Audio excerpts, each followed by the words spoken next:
الحمد لله رب العالمين والصلاة والسلام على أشرف خلق الله وسيد المرسلين وعلى آله وصحبه أجمعين. رب اشرح لي صدري ويسر لي أمري واحلل عقدة من لساني يفقهوا قولي.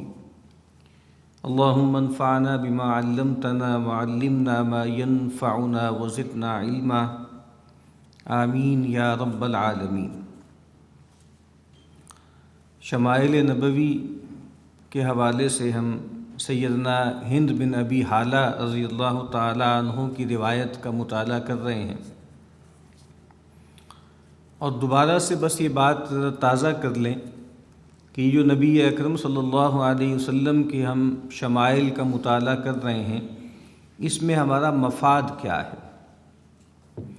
تو سب سے بڑا مفاد جو ہمارا اس مطالعے میں ہے وہ یہ ہے کہ نبی اکرم صلی اللہ علیہ وسلم کے ساتھ ایک ذاتی تعلق، ذاتی محبت کا رشتہ قائم ہو. یعنی جب تک ہمیں کسی شخصیت کا صحیح تعارف نہ ہو، اس کی عظمت کا ادراک نہ ہو، اس سے تعلق میں ہمارے اندر وہ گرم جوشی اور وہ جذباتی پن پیدا نہیں ہوتا. اور جس طرح میں نے عرض کیا تھا کہ نبی اکرم صلی اللہ علیہ وسلم سے محبت کرنا اور محبت کو بڑھانا یہ ایک دینی کام ہے، بلکہ دینی ذمہ داری ہے. چونکہ نبی اکرم صلی اللہ علیہ وسلم یہ فرما چکے ہیں کہ لا یؤمن احدکم حتی اکون احب الیہ من والدہ و ولدہ، کہ تم میں سے کوئی شخص اس وقت تک مومن نہیں ہو سکتا جب تک کہ میں اسے اس کے والدین، اس کی اولاد سے بڑھ کر محبوب نہ ہو جاؤں. اور ایک روایت میں ہے والناس اجمعین، اور باقی تمام انسانوں سے بھی بڑھ کر محبوب نہ ہو جاؤں. اس لحاظ سے نبی اکرم صلی اللہ علیہ وسلم سے محبت ہمارے ایمان کا بھی تقاضا ہے اور ہمارے نجات کی بھی ایک لازمی شرط ہے. تو ابھی ہم اس کا پہلا حصہ پڑھ رہے ہیں، اس روایت کا کہ جس میں نبی اکرم صلی اللہ علیہ وسلم کے جسم مبارک کی تفصیلات بیان ہو رہی ہیں. آخری جملہ ہم نے جو پڑھا تھا وہ یہ تھا کہ ہند کہتے ہیں کہ عریض الصدر بعید ما بین المنکبین، کہ رسول اللہ صلی اللہ علیہ وسلم کا جو سینہ مبارک ہے وہ کشادہ تھا اور دونوں کندھوں کے درمیان فاصلہ تھا. یعنی آپ صلی اللہ علیہ وسلم کا سینہ کشادہ تھا اور چوڑا تھا. آگے فرماتے ہیں بین کتفیہ خاتم النبوہ، رسول اللہ صلی اللہ علیہ وسلم کے دونوں مونڈھوں یا دونوں کندھوں کے درمیان مہر نبوت تھی.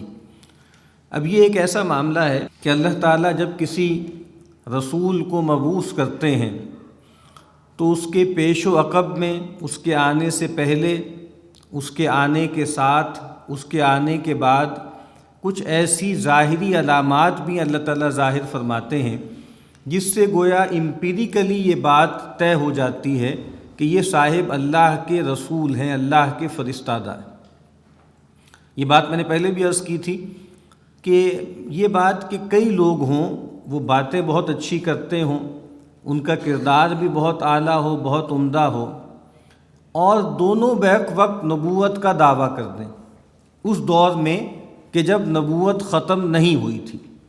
آج تو ہمارے پاس ظاہری بات ہے کہ اس کا کوئی امکان نہیں ہے نا، آج تو ہم تصور بھی نہیں کر سکتے. اسی لیے علماء نے یہ بات لکھی ہے کہ رسول اللہ صلی اللہ علیہ وسلم کی بعثت کے بعد اگر کوئی شخص نبوت کا دعویٰ کرے تو اس سے اس کی دلیل طلب کرنا بھی گویا ایک کفریہ عمل ہے. یعنی آپ دلیل کیسے طلب کر رہے ہیں؟ وہ بات ختم ہو گئی، اب اس کا کوئی امکان نہیں. لیکن ہم بات کر رہے ہیں ایک ایسے دور میں کہ جو پروفیٹک ایرا ابھی چل رہا ہے، ابھی ختم نبوت کا ایپیسوڈ نہیں ہوا. تو پھر آخری جو صورت ہوتی ہے نا یہ طے کرنے کی کہ یہ صاحب اللہ کے فرستادہ، اللہ کے رسول ہیں یا نہیں ہیں، تو وہ معجزہ ہے. اور معجزے کا مطلب یہی ہوتا ہے کہ انسان جس کو پورا کرنے سے عاجز ہو جائے، یعنی وہ سپرا ہیومن ہو، وہ ٹرانس ہیومن کوئی ایسا عمل ہو جو تمام انسان اس زمانے میں پائے جانے والے اپنے عجز کا اظہار کر دیں، یہ کہہ دیں کہ بھائی یہ چیز ہمارے بس کی نہیں ہے۔ اسی لیے یہ بات کہی جاتی ہے کہ معجزہ اصل میں تو اللہ کا فعل ہے نا، جو رسول کے ہاتھ سے یا اس کے وجود سے سرزد ہوتا۔ تو بہت سی علامتیں نبی اکرم صلی اللہ علیہ وسلم کی بیان ہوئی ہیں پرانی کتابوں میں، اور ہمیں معلوم ہے کہ اللہ تعالیٰ نے ہر پیغمبر، ہر رسول سے عہد لیا کہ جب وہ نبی امی آئیں اگر تو تمہیں ان کی پیروی کرنی ہے۔ ہر نبی نے اپنی امت سے یہ وعدہ لیا، اور گویا ہر پیغمبر کے ہاں رسول اللہ صلی اللہ علیہ وسلم کی بشارتیں موجود ہیں۔ خاص طور پہ بنی اسرائیل میں چونکہ وہ ایک نبوت و رسالت کا سلسلہ تھا، تو وہاں رسول اللہ صلی اللہ علیہ وسلم کی بشارتیں موجود ہیں، علامتیں موجود ہیں۔ یہاں تک کہ جو بنی اسرائیل کے خاتم ہیں، یعنی اس سلسلے کے آخری پیغمبر اور رسول ہیں سیدنا عیسیٰ ابن مریم علیہ السلام و سلام علیہ، وہ ان کے بارے میں تو قرآن مجید نے کہا ہے کہ ان کے بنیادی وظائف میں یہ بات شامل ہے کہ وہ آ کر خبر دیں گے من بعد اسمہ ومبشرا برسول یأتی من بعد اسمہ احمد۔ سیدنا مسیح کی بعثت کے بنیادی وظائف میں ایک بات یہ شامل ہے کہ وہ اپنے بعد آنے والے ایک رسول کی بشارت دیں گے جن کا نام احمد ہے۔ تو نبی اکرم صلی اللہ علیہ وسلم کی بہت سی علامتیں، بہت سی نشانیاں بیان کی گئیں، ان میں سے ایک نشانی رسول اللہ صلی اللہ علیہ وسلم کے جسم مبارک میں بھی موجود تھی، اور اس بات کا تذکرہ معلوم ہوتا ہے روایتوں سے کہ اہل کتاب کی جو مذہبی روایت ہے اس میں موجود تھا۔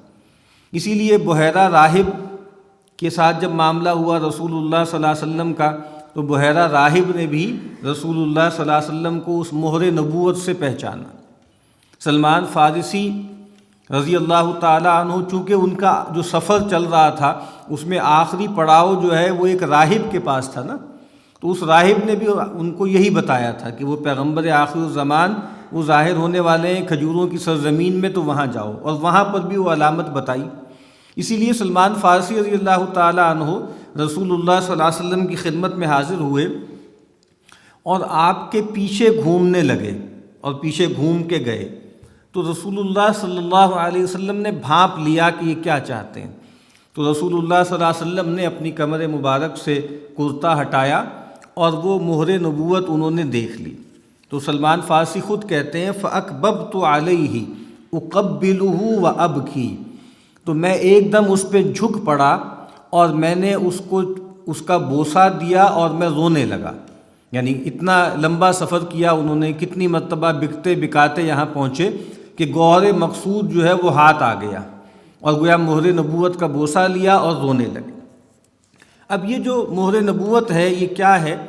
یہ روایات، صحیح روایات میں معلوم ہوا ہے کہ رسول اللہ صلی اللہ علیہ وسلم کے دونوں مونڈھوں کے درمیان تھی، جیسے اس روایت میں بھی بیان ہوا، اور پیچھے کی طرف تھی، بیک کی طرف، اور بائیں طرف تھی، اور جیسے بیان کیا ہے بہت سے محدثین اور شارحین نے کہ جہاں آگے دل ہوتا ہے، قلب ہوتا ہے، تقریباً اس کی بیک سائیڈ پہ وہاں پر یہ مہر نبوت تھی، اور اس کی مختلف شکلیں، اس کی شکل بیان کی گئی ہے، اور ایسے تھا جیسے غدود سا ہوتا ہے، ابھرا ہوا گوشت کا، جیسے ایک لوتھڑا سا ابھرا ہوا ہو، اور اس کو بیان کرنے میں صحابہ کرام نے مختلف تشبیہات دیں۔ ایک مرتبہ کہا کسی نے کہ مثل التفاحہ، ایسے جیسے کوئی چھوٹا سیب ہوتا ہے پیچھے ابھرا ہوا۔ کسی نے کہا مثل ذر الحجلہ، ذر الحجلہ کے بھی دونوں مطلب ہیں۔ حجلہ ایک تو کہتے ہیں وہ جو ہمارے ہاں بھی حجلہ عروسی کہتے ہیں نا، حجلہ خیمے کو کہتے ہیں، اور ذر گویا اس کی کھونٹی، ایک کھونٹی سی ہوتی ہے جس کے ذریعے اس کو باندھا جاتا ہے، تو جیسے ایک کھونٹی ہوتی ہے پردے کی یا خیمے کی، ویسے، یا ایک حجلہ کا مطلب جو ہے وہ جانور بھی ہے۔ ایک روایت میں آتا ہے مثل ذر الحمامہ، جیسے کبوتری کا انڈا ہوتا ہے، کبوتری کے انڈے کی طرح کی چیز تھی۔ اور کچھ روایتوں میں بیان ہوتا ہے، سیدنا جابر بن سمرہ کہتے ہیں رأیت الخاتم عند کتفہ، میں نے دیکھا اس خاتم نبوت کو آپ کے مونڈھے کے قریب، مثل بیضۃ الحمامہ، جیسے کبوتری کا انڈا ہوتا ہے، یشبہہ جسدہ، اور وہ آپ صلی اللہ علیہ وسلم کا جو جسم مبارک ہے، جو اس کا کمپلیکشن تھا، جو اس کی رنگت تھی، ویسی ہی تھی، یعنی جیسے آپ کا جسم مبارک تھا ویسے ہی وہ غدود جیسی چیز وہ ویسی ہی تھی۔ کچھ روایتوں میں آتا ہے کہ وہ ایسا تھا، علیہ خیلان، اس پر جیسے خال تھے، مسک امثال السعالیل، جیسے تل ہوتے ہیں، تلوں کی طرح کے کچھ اس میں خال بھی تھے۔ تو یہ نبی اکرم صلی اللہ علیہ وسلم کے جسم مبارک پر ایک علامت تھی جو اہل کتاب کی روایتوں میں موجود تھی کہ جب وہ نبی آخر الزمان تشریف لائیں گے تو ان کے جسم پر یہ علامت موجود ہوگی۔ اب اس کے بارے میں کچھ ضعیف اور موضوع روایتیں بھی ہیں کہ جیسے اس پہ کچھ لکھا ہوا تھا، کندہ تھا، کہ محمد الرسول اللہ لکھا ہوا تھا یا خاتم النبوہ لکھا ہوا تھا، وہ روایتیں ثابت نہیں ہیں۔ تو اس پر کچھ کندہ نہیں تھا، کچھ لکھا نہیں تھا، لیکن بس وہ ایک مہر جیسی چیز تھی۔ اور اس کے بارے میں اور بھی جیسے کچھ لوگوں نے متصوفانہ ذوق سے بھی اس کی تعویل کی ہے کہ اصل میں گویا آگے دل ہے اور پیچھے گویا وہ مہر ہے، اور جس طرح انسان کے بارے میں ہمیں معلوم ہے کہ انسان جو ہے وہ شیطان جو ہے وہ انسان کے دل پر جو ہے وہ تھوتنی لگا کر بیٹھا رہتا ہے اور پھونکے مارتا ہے، تو جیسے سیل کر دیا گیا، یعنی شیطان کے داخلے کا جو رستہ تھا رسول اکرم صلی اللہ علیہ وسلم کے ہاں آپ کے قلب مبارک میں، اس کو سیل کر دیا گیا، اس کو بند کر دیا گیا۔ تو بہرحال یہ خاتم النبوہ ہے جس کا تذکرہ صحیح روایات میں ہمیں ملتا ہے۔ آگے فرماتے ہیں زخم القرادیس، کہ رسول اللہ صلی اللہ علیہ وسلم کی جو جوڑوں کی ہڈیاں تھیں وہ بڑی تھیں، مضبوط تھیں۔ انور المتجرد، متجرد کا مطلب یہ ہے کہ جب نبی اکرم صلی اللہ علیہ وسلم کے جسم مبارک کے کسی بھی حصے سے کپڑا اٹھتا تھا، یعنی متجرد ہوتے تھے، یعنی وہ حصہ برہنہ ہوتا تھا، کپڑے سے اندر سے دکھتا تھا یا ظاہر ہوتا تھا، تو وہ بہت خوبصورت، بہت نورانی ہوتا تھا، یعنی جسم مبارک سے جہاں سے بھی کپڑا ہٹتا تھا وہ حصہ چمکتا ہوا نورانی ہوتا تھا۔ اور اس کا ایک مطلب یہ بھی لیا گیا ہے کہ آپ صلی اللہ علیہ وسلم کے عمومی جسم پر جو بال تھے وہ بہت کم تھے، یعنی انسان کے جسم پر بال بہت زیادہ ہوں تو وہ ظاہری بات ہے سیاہی ہوتی ہے نا، تو کہا کہ جب کپڑا ہٹتا تھا تو بالکل سفید خوبصورت جو ہے وہ جلد سامنے آتی تھی۔ موصول ما بین اللبۃ والسرہ بشعر یجری کالخط، رسول اللہ صلی اللہ علیہ وسلم کے سینے کے اوپر سے لے کے گردن کے نیچے سے لے کر ناف تک بالوں کی ایک لکیر چلی جاتی تھی، کالخط، جیسے ایک لکیر ہوتی ہے جس کو مسروبہ کہا گیا، پچھلی مرتبہ ہم نے اس کے بارے میں پڑھا تھا کہ نبی اکرم صلی اللہ علیہ وسلم کے یہاں سینے کے نیچے سے لے کر اور ناف تک ایک باریک سی لکیر تھی بالوں کی۔ عاریہ الثدیین والبطن مما سوا ذالک، اور آپ صلی اللہ علیہ وسلم کی جو چھاتیاں ہیں اور بطن ہے وہ بالوں سے عاری تھا، یعنی یہ ایک لکیر تو تھی لیکن عمومی طور پہ چھاتیوں پر اور پیٹ پر جو ہے وہ بال نہیں تھے۔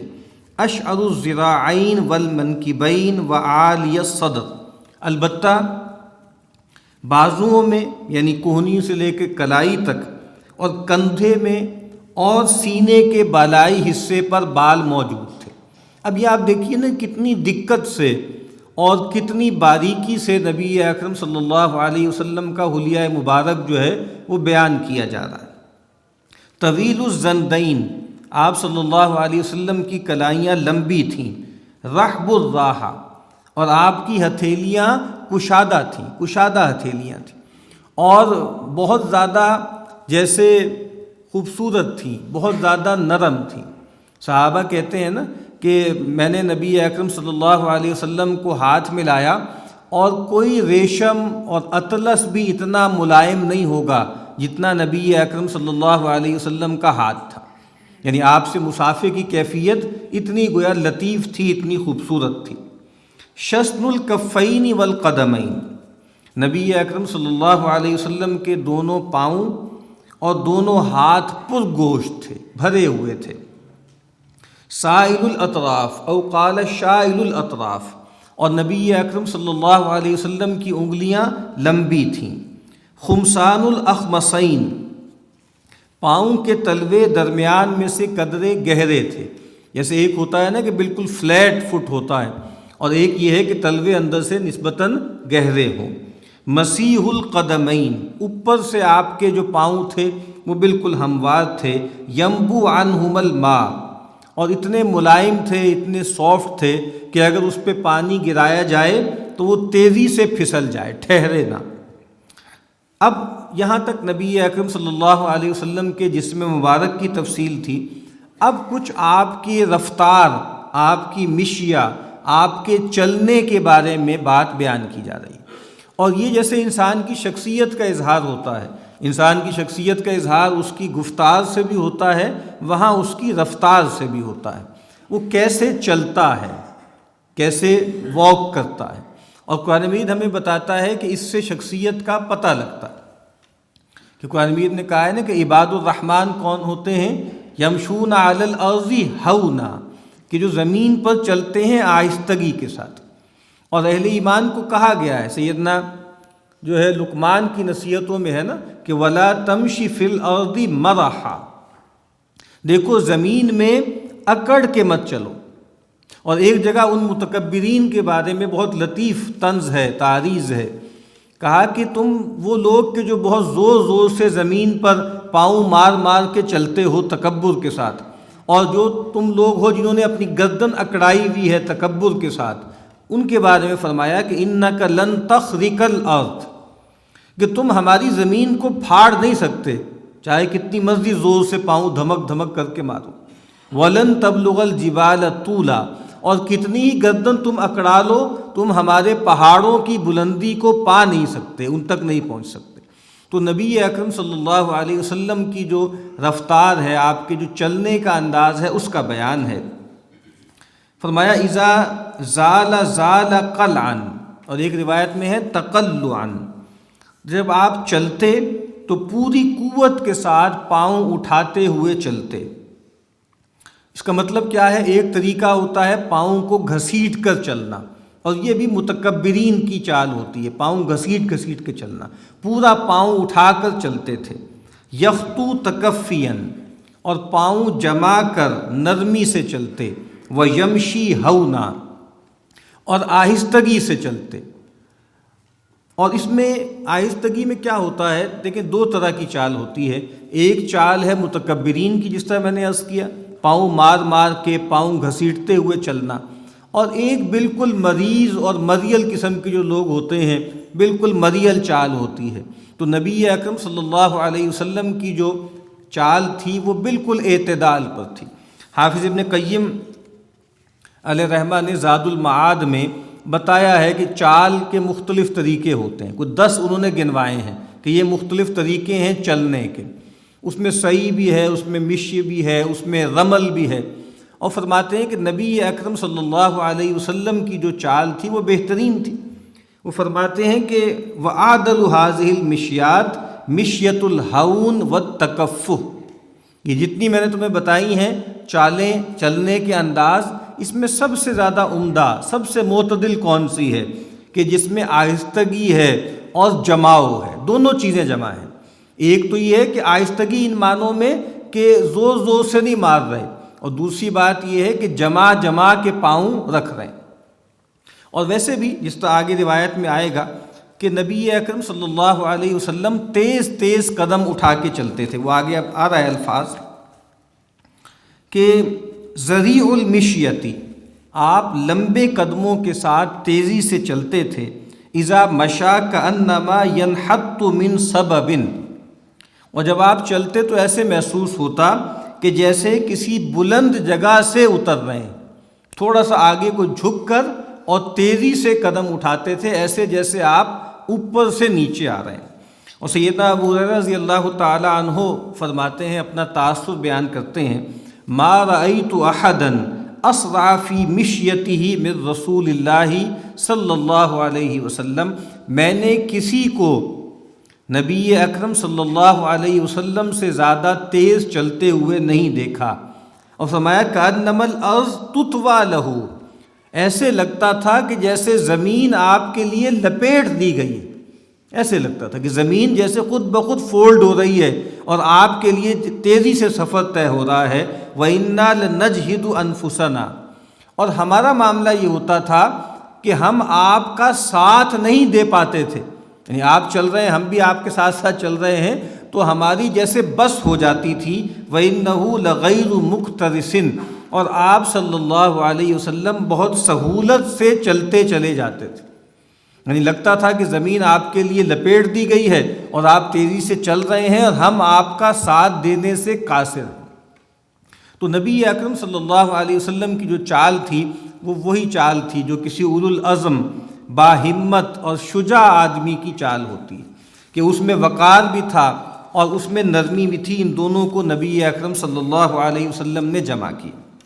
آگے فرماتے ہیں ہند وَإِذَا الْتَفَتَ الْتَفَتَ جَمِيعًا، رسول اللہ صلی اللہ علیہ وسلم جب کسی کی طرف متوجہ ہوتے، التفات فرماتے، تو پورے جسم مبارک کے ساتھ التفات فرماتے، یعنی ایسے نہیں ہے متکبرین کی طرح کہ کسی سے ایسے گردن اس طرف کر کے بات کر رہے ہیں یا اس طرف کر کے بات کر رہے ہیں، یا کسی آدمی سے سلام کر رہے ہیں اور بات کسی اور سے کر رہے ہیں، کلام کسی اور سے کر رہے ہیں۔ یہ نبی اکرم صلی اللہ علیہ وسلم کی جو تواضع ہے، امت کے ساتھ جو شفقت اور رحمت ہے، اس کا بیان، کہ جب کسی کی طرف ملتفت ہوتے، جب کسی کی طرف التفات فرماتے تو پورے جسم مبارک کے ساتھ اس کی طرف التفات کرتے، متوجہ ہوتے۔ خافض الطرف، نبی اکرم صلی اللہ علیہ وسلم عام طور پر اپنی مبارک نظروں کو جھکائے رکھتے تھے۔ نظرہ الی الارض اطول من نظرہ الی السماء، کہ آپ صلی اللہ علیہ وسلم کی نظر مبارک آسمان کی نسبت زمین کی طرف زیادہ ہوتی تھی۔ یہ بہت اہم بات ہے۔ ویسے تو ہے کہ نبی اکرم صلی اللہ علیہ وسلم، صحابہ کہتے ہیں کہ ہمارے درمیان میں تشریف فرما ہوتے تھے اور بار بار آسمان کی طرف متوجہ ہوتے تھے۔ اس کا ظاہری بات الگ ایک مطلب ہے اللہ تعالیٰ کی طرف متوجہ ہونا، کبھی انگلی سے اشارہ کرنا، کبھی آسمان کو دیکھنا، لیکن ویسے نارملی نبی اکرم صلی اللہ علیہ وسلم جس طرح چل پھر رہے ہیں یا جا رہے ہیں تو عام طور پر آپ کی جو نگاہ ہوتی تھی وہ زمین پر ہوتی تھی۔ جیسے ہمارے ہاں ایک اصول بھی ہے نا کہ نظر بر قدم، نظر بر قدم، کہ نگاہ جو ہے وہ قدموں کی جگہ کی طرف ہو، اور قدموں کی جگہ زمین ہی ہے نا۔ تو نبی اکرم صلی اللہ علیہ وسلم کی نظر مبارک نیچی رہتی تھی اور زمین کی طرف زیادہ ہوتی تھی آسمان کی نسبت۔ اب اس میں بہت سے پہلو ہیں۔ ایک تو نگاہوں کا نیچا رہنا یہ توجہ الی اللہ کی علامت ہے، جیسے مراقب رہنا، اللہ کی طرف متوجہ رہنا۔ پھر یہ خضوع اور تواضع کی علامت ہے کہ نگاہیں نیچے رکھنا، آنکھیں کھول کھول کے پھاڑ پھاڑ کے لوگوں کو دیکھنا، یہ نہیں۔ پھر اس میں تفکر کی علامت ہے، فکر مندی کی علامت ہے۔ نبی اکرم صلی اللہ علیہ وسلم نے ایک موقع پہ فرمایا نا کہ امرنی ربی بتسع، میرے رب نے مجھے 9 باتوں کا حکم دیا، اس میں ایک یہ بھی ہے کہ ان یکون نظری عبرتن، کہ میرا دیکھنا عبرت کا دیکھنا بن جائے، میں اللہ تعالیٰ کی نشانیوں کو دیکھوں اور ان کو دیکھ کر اللہ تک پہنچوں۔ یہ کائنات کیوں خلق کی گئی ہے؟ یہ اس لیے خلق کی گئی ہے کہ یہ اللہ تعالیٰ کے لیے ایک روزن بنے، ایک کھڑکی بنے، اس لیے نہیں بنائی گئی کہ یہ اللہ کے لیے ایک پردہ بن جائے۔ اس کائنات میں جتنی نشانیاں ہیں اللہ کی، یہ 2 کام کر سکتی ہیں، یا تو یہ ہمیں اللہ کو دکھا سکتی ہیں میٹافوریکلی، ظاہری بات ہے اللہ کو نہیں دیکھا جا سکتا، یا اللہ کو چھپانے کا کام کر سکتی ہیں۔ تو بدقسمتی یہ ہے کہ ہمارے لیے یہ دنیا اور کائنات اللہ تعالیٰ کی ذات کو ڈھانپنے کا کام کرتی ہیں، جبکہ اصل مقصود کیا تھا؟ نشانی کا مطلب کیا ہے کہ اس کو دیکھ کر کوئی اور ہستی یاد آ جائے، کوئی اور ذات یاد آ جائے۔ تو نبی اکرم صلی اللہ علیہ وسلم آپ کی شخصیت پر تفکر کا غلبہ تھا۔ پھر نظروں کا جھکا کر رکھنا یہ حیا کی علامت ہے۔ حیا دار آدمی اس کی نگاہیں پست ہوتی ہیں، اور صحابہ کرام نبی اکرم صلی اللہ علیہ وسلم کے بارے میں فرماتے ہیں کہ آپ حیا میں کنواری لڑکیوں سے بھی بڑھ کر تھے، جو پردوں میں ہوتی ہیں، اپنے خیموں میں ہوتی ہیں، تو آپ اپنی نگاہیں جھکا کر رکھتے تھے۔ اور پھر دنیا سے بے رغبتی کی بھی علامت ہے۔ جیسے ہم جا رہے ہوتے ہیں اور مختلف جو ہے وہ دکانیں ہیں، مختلف چیزیں ہیں، اس کو دیکھ رہے ہوتے ہیں ندیدوں کی طرح، اس کو نبی اکرم صلی اللہ علیہ وسلم کا یہ مزاج مبارک ہی نہیں تھا۔ تو جس طرح ہمارا معاملہ ہوتا ہے نا کہ جیسے بچے جو ہوتے ہیں وہ غباروں کی طرف دیکھتے ہیں للچائی ہوئی نگاہوں سے، ایسے ہم جو ہے وہ نیون سائنس کی طرف اور مختلف جو ہے وہ دکانوں اور شو کیسوں کو دیکھتے ہیں مختلف کنزیومر پروڈکٹس کے لیے۔ تو نبی اکرم صلی اللہ علیہ وسلم کا معاملہ ایسا نہیں تھا، دنیا سے آپ بے رغبت تھے، دنیا کی چیزوں کی طرف آپ کا شوق تھا ہی نہیں۔ اور آپ کو کہا بھی گیا تھا کہ وَلَا تَمُدَّنَّ عَيْنَيْكَ إِلَىٰ مَا مَتَّعْنَا بِهِ أَزْوَاجًا مِّنْهُمْ زَهْرَةَ الْحَيَاةِ الدُّنْيَا۔ اے نبی اکرم صلی اللہ علیہ وسلم، آپ اپنی نگاہوں کو مت اٹھائیے ان گروہوں کی طرف جن کو ہم نے دنیا کی زندگی کا کچھ ساز و سامان دیا ہے، یہ دنیا کی زندگی کی زینت ہے۔ تو یہاں پر بھی فرمایا کہ آپ کی نگاہ مبارک پست رہتی تھی، اور آسمان کی نسبت آپ کی جو نگاہ مبارک ہے وہ زمین کی طرف زیادہ تھی۔ جل نظرہ الملاحظہ، عام طور پر آپ صلی اللہ علیہ وسلم گوچھے چشم سے دیکھتے تھے، یعنی ایسے ملاحظہ جس کو کہتے ہیں، یعنی بہت غور سے آنکھیں دیدے پھاڑ کے دیکھنا، یہ آپ کا اسلوب نہیں تھا۔ تو گوشہ چشم سے آپ ملاحظہ فرماتے تھے۔ یسوق اصحابہ، آپ صلی اللہ علیہ وسلم اپنے ساتھیوں کو آگے لے کر چلتے تھے۔ اس کا کیا مطلب ہے؟ جیسے ایک معاملہ ہوتا ہے کہ بڑے لوگ ہوتے ہیں آگے آگے چل رہے ہیں اور سب لوگ ہاتھ باندھ کر پیچھے چل رہے ہیں، تو نبی اکرم صلی اللہ علیہ وسلم کے بارے میں آتا ہے کہ جیسے اپنے اصحاب کو آگے لے کر چلتے تھے، جیسے ایک گڈریا ہوتا ہے نا، ایک چرواہا ہوتا ہے۔ اور رسول اللہ صلی اللہ علیہ وسلم نے فرمایا بھی ہے کہ ما بعث اللہ نبیا الا رعى الغنم، اللہ تعالیٰ نے کسی پیغمبر کو مبعوث نہیں کیا مگر یہ کہ اس نے بکریاں چرائی ہیں، بھیڑیں چرائی۔ اور آپ نے فرمایا کہ میں بھی اہل مکہ کے لیے چند قراریت، اس کا اگر ہم صحیح لٹرل ترجمہ کریں تو چند ٹکوں کے عوض میں ان کی بکریاں چرایا کرتا تھا۔ تو یہ جو ہے کہ اللہ تعالیٰ نے ہر پیغمبر سے یہ کام لیا ہے بکریاں بھیڑ چرانے کا، تو اس میں بہت سی حکمتیں ہیں۔ ان میں سے ایک یہ بھی ہے کہ جو گڈریا ہوتا ہے وہ اپنی بھیڑوں کو محبت سے چلاتا ہے۔ اور خاص طور پہ غنم کا تذکرہ کیوں ہے؟ غنم کا تذکرہ اس لیے ہے کہ بھیڑ بکریاں نازک جانور ہوتے ہیں، ان کے ساتھ سختی اور غلظت نہیں کی جا سکتی، ان کے ساتھ بہت نرمی سے معاملہ کرنا پڑتا ہے۔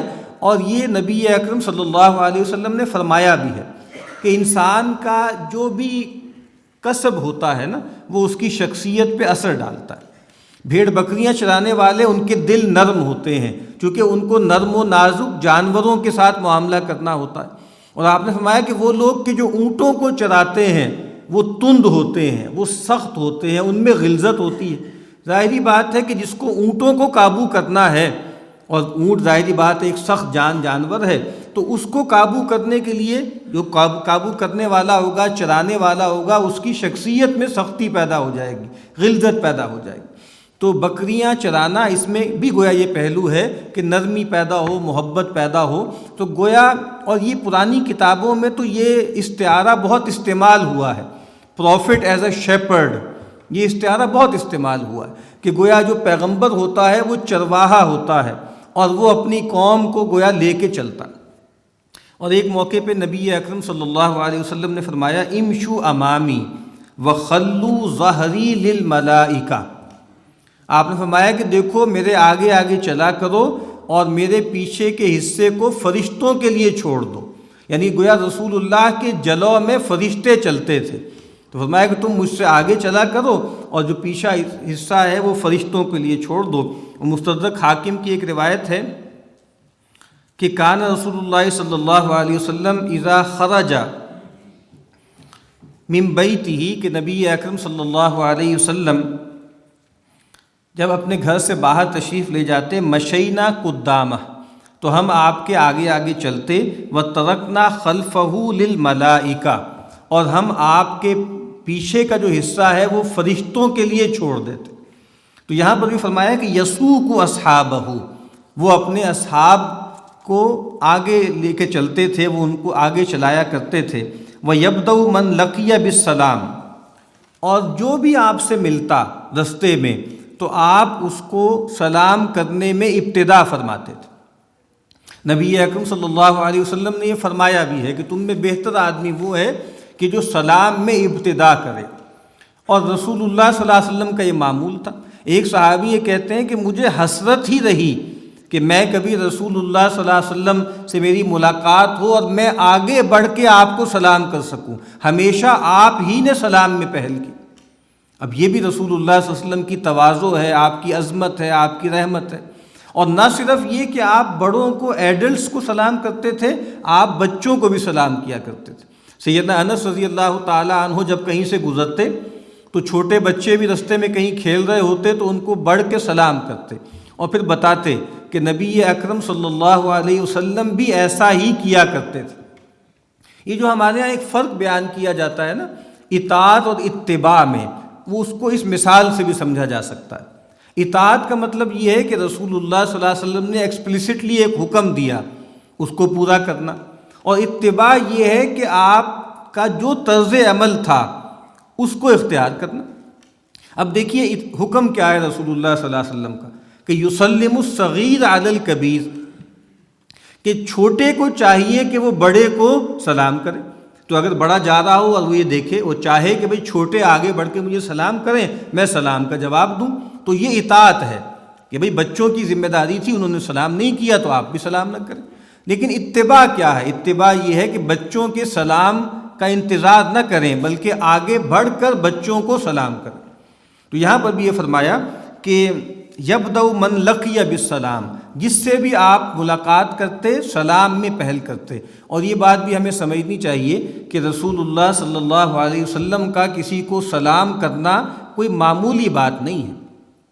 قرآن مجید فرماتا ہے کہ وصلی علیہم، اے نبی آپ ان کے لیے رحمت کی دعا کریں، ان صلاتک سکن لہم، آپ کا ان کے لیے دعا کرنا ان کے لیے تسکین، سکون اور سکینت کا باعث ہوگا۔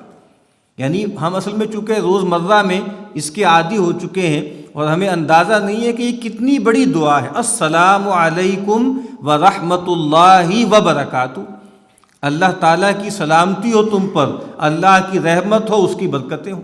ایک مرتبہ نبی اکرم صلی اللہ علیہ وسلم ایک صحابی کے گھر تشریف لے گئے اور باہر کھڑے ہو کے سلام کیا، السلام علیکم ورحمۃ اللہ، کوئی جواب نہیں آیا۔ پھر سلام کیا، پھر تیسری مرتبہ سلام کیا اور پھر پلٹ آئے۔ یہ آپ کی سنت بھی تھی اور آپ نے کہا بھی ہے کہ کسی کے گھر جاؤ تو 3 مرتبہ، اس کو کہتے ہیں سلام استئذان، اجازت طلب کرنے والا سلام، 3 مرتبہ سلام کرو اور اگر جواب نہ آئے تو پلٹ جاؤ۔ تو آپ جب پلٹ کے جانے لگے تو پیچھے سے وہ صحابی آئے اور آپ سے لپٹ گئے۔ تو آپ نے فرمایا کہ بھائی میں نے تو تمہیں 3 مرتبہ جو ہے سلام کیا تھا، تو میرا خیال ہوا کہ گھر میں کوئی ہے نہیں، تو تم نے جواب کیوں نہیں دیا؟ تو ان صحابی نے بہت خوبصورت بات کی، انہوں نے کہا کہ میں یہ چاہتا تھا کہ آپ صلی اللہ علیہ وسلم کی زبان مبارک سے بار بار اپنے لیے سلامتی کی دعا کرواؤں۔ یعنی رسول اللہ صلی اللہ علیہ وسلم کا کسی کو سلام کرنا کوئی معمولی بات تو نہیں۔ تو فرمایا کہ آپ صلی اللہ علیہ وسلم کی سنت یہ تھی، اسوہ یہ تھا کہ جس سے بھی آپ ملتے سلام کرنے میں ابتدا کرتے۔ اس کے بعد ایک اگلا حصہ شروع ہو رہا ہے، قال قلت، سیدنا حسن کہتے ہیں میں نے عرض کی، صف لی منطق رسول اللہ صلی اللہ علیہ وسلم، اپنے ماموں سے میں نے پوچھا کہ نبی اکرم صلی اللہ علیہ وسلم کا حلیہ مبارک آپ نے بتا دیا، آپ صلی اللہ علیہ وسلم کے چلنے کا انداز بتا دیا، آپ صلی اللہ علیہ وسلم کی نظر مبارک کیسے ہوتی ہے وہ آپ نے بتا دیا۔ اب آپ یہ فرمائیے کہ رسول اللہ صلی اللہ علیہ وسلم کی گفتگو کے بارے میں کچھ فرمائیے۔ اس طرح میں نے عرض کیا نا کہ گفتار، کلام جو ہوتا ہے وہ انسان کی شخصیت کا جو ہے وہ آئینہ ہوتا ہے، اور کہا جاتا ہے کہ بھئی آپ کوئی زبان کھولیے تاکہ ہمیں پتہ لگے کہ آپ کس مقام پر ہیں، آپ کیا جانتے ہیں، آپ کی شخصیت کیا ہے۔ تو فرمایا کہ رسول اللہ صلی اللہ علیہ وسلم کے کلام مبارک کے بارے میں کچھ باتیں ارشاد فرمائیے۔ اور یہ کون پوچھ رہے ہیں؟ یہ نواز سے پوچھ رہے ہیں جن کو کم وقت ملا نبی اکرم صلی اللہ علیہ وسلم کی صحبت کا۔ قال، ہند کہتے ہیں کان رسول اللہ صلی اللہ علیہ وسلم متواصل الاحزان دائم الفکرہ لیس لہ راحہ، کہتے ہیں کہ رسول اللہ صلی اللہ علیہ وسلم مسلسل یا اکثر آپ پر حزن کا غلبہ رہتا تھا، دائم الفکرہ، ہمیشہ کی فکر مندی رہتی تھی، لیست لہو راحہ، اور آپ صلی اللہ علیہ وسلم کو اس طرح کی راحت اور بے فکری میسر نہیں تھی۔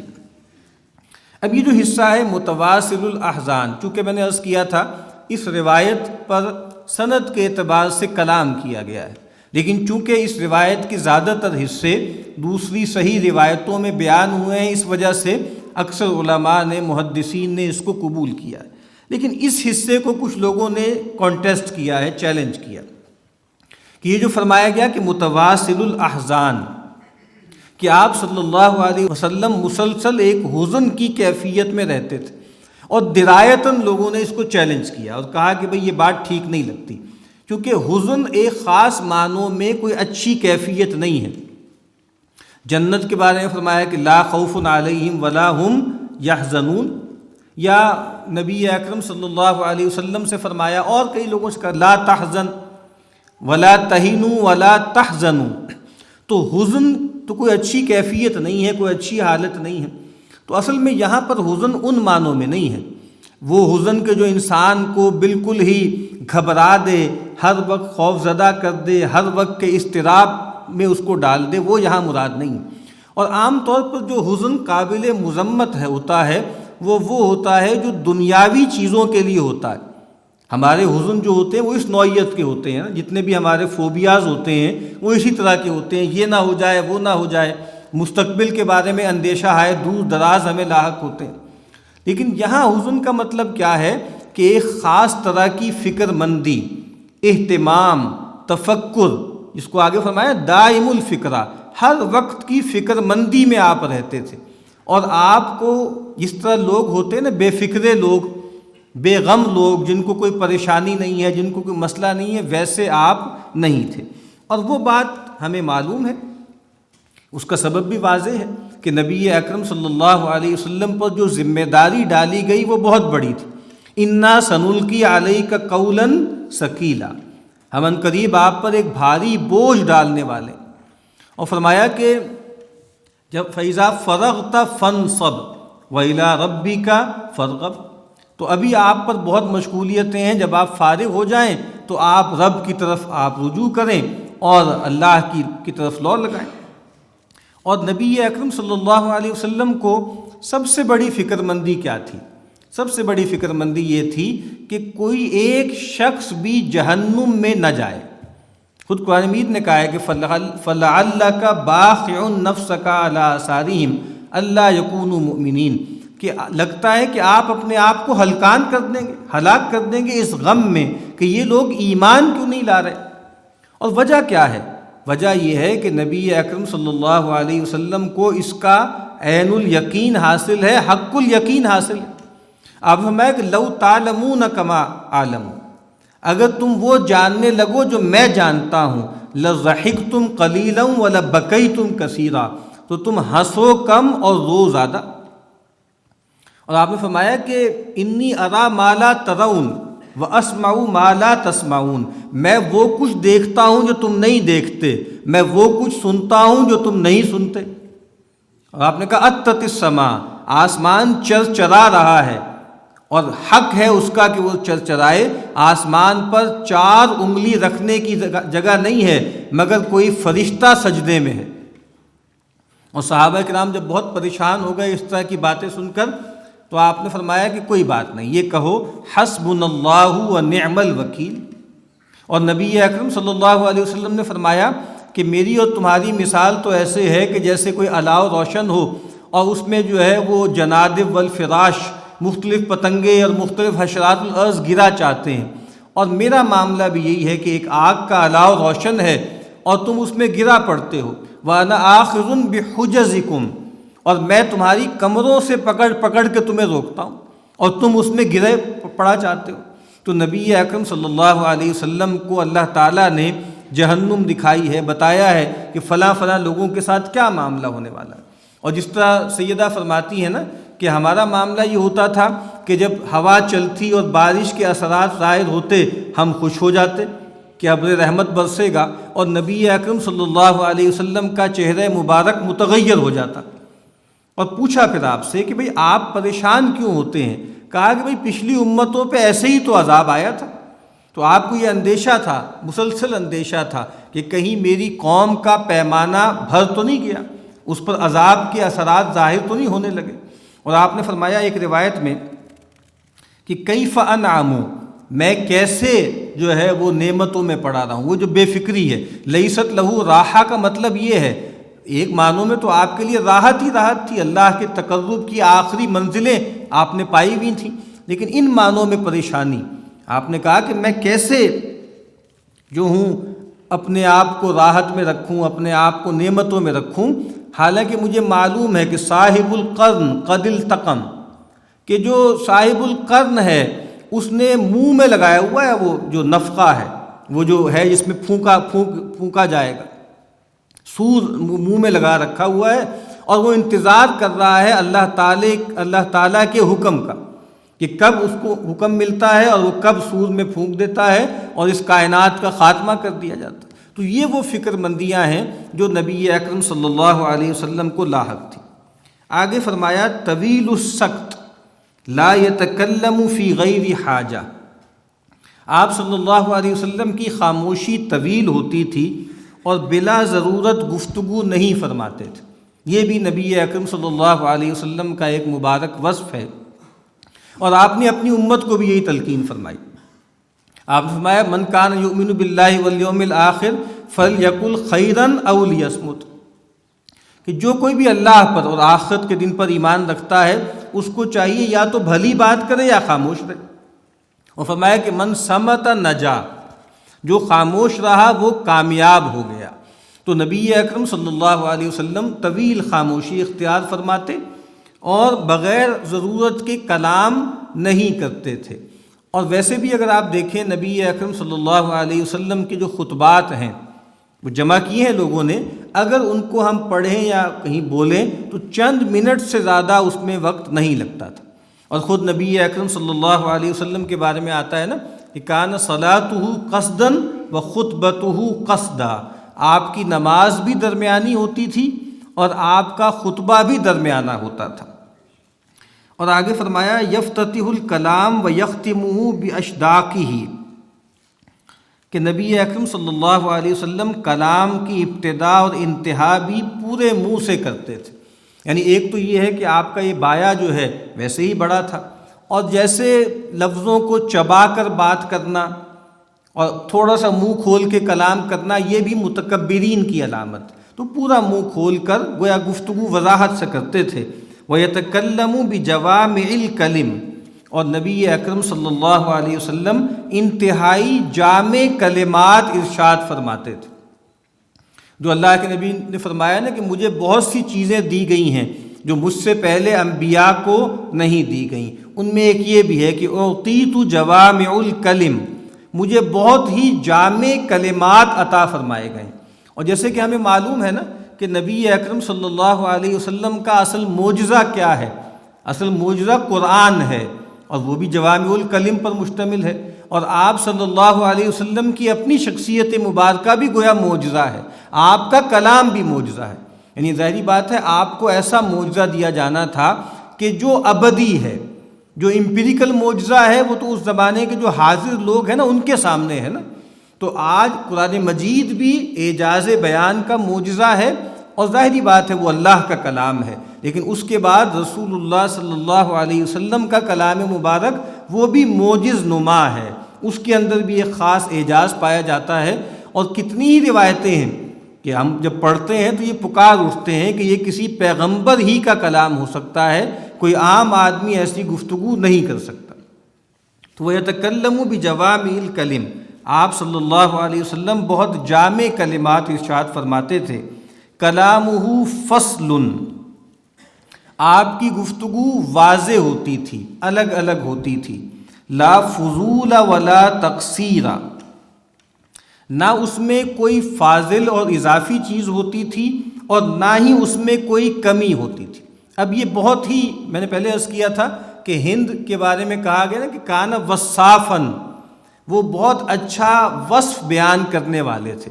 تو یہ بھی ایک پریسیجن ہے جس کے ساتھ انہوں نے اس بات کو بیان کیا کہ رسول اللہ صلی اللہ علیہ وسلم کی بات الگ الگ ہوا کرتی تھی۔ سیدہ عائشہ رضی اللہ تعالی عنہا نے ایک مرتبہ دیکھا سیدنا ابو ہریرہ کو کہ بہت تیزی جلدی سے باتیں کر رہے ہیں، تو انہوں نے کہا کہ لم یکن یسرد الحدیث کسردکم، اے لوگو رسول اللہ صلی اللہ علیہ وسلم اس طرح جلدی کلام نہیں کرتے تھے جیسے تم کرتے ہو، ایک کے بعد بات، ایک کے بعد ایک بات، ایک کے بعد ایک بات۔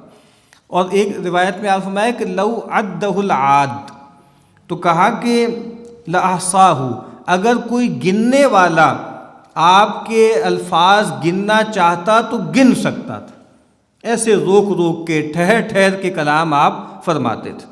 اور جو معبد کی روایت ہے نا، اس میں فرمایا کہ حلو المنطق، کہ رسول اللہ صلی اللہ علیہ وسلم کا کلام بہت میٹھا ہوتا تھا، بہت میٹھا، بہت پرتاثیر۔ اور جو اگلی بات فرمائی ہے کہ کوئی فاضل چیز نہیں، جس کو ہمارے یہاں کہا جاتا ہے حشو و زوائد، کوئی فلرز نہیں ہیں، کوئی بھرتی کے الفاظ نہیں ہیں، کوئی چیز زائد نہیں ہے اور کوئی چیز کم نہیں ہے۔ اگر آپ نے لاجک پڑھی ہو یا ایک محاورہ تو عام استعمال ہوتا ہے کہ فلاں جو تعریف ہے وہ جامع و مانع ہے، تو جامع کا مطلب کیا ہوتا ہے کہ وہ اس کے کہا نا کہ فضول اس میں کوئی چیز نہیں ہے، یعنی پوری بات اس میں بیان ہو گئی ہے، اور مانع کا مطلب کیا ہے کہ فالتو چیز کوئی ایڈ نہیں ہو گئی۔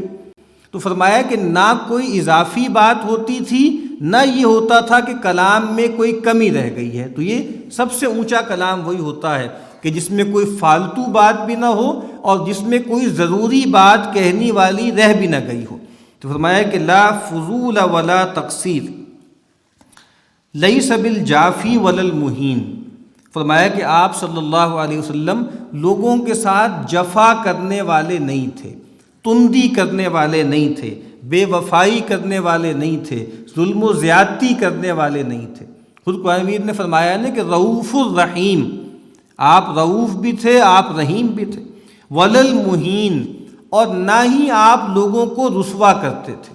یہ بھی نبی اکرم صلی اللہ علیہ وسلم کا بہت عظیم وصف ہے کہ اگر آپ لوگوں میں کوئی خرابی دیکھتے بھی تھے تو عام طور پر یہی ہوتا تھا کہ لوگوں کے سامنے اس کا افشا نہیں کرتے تھے۔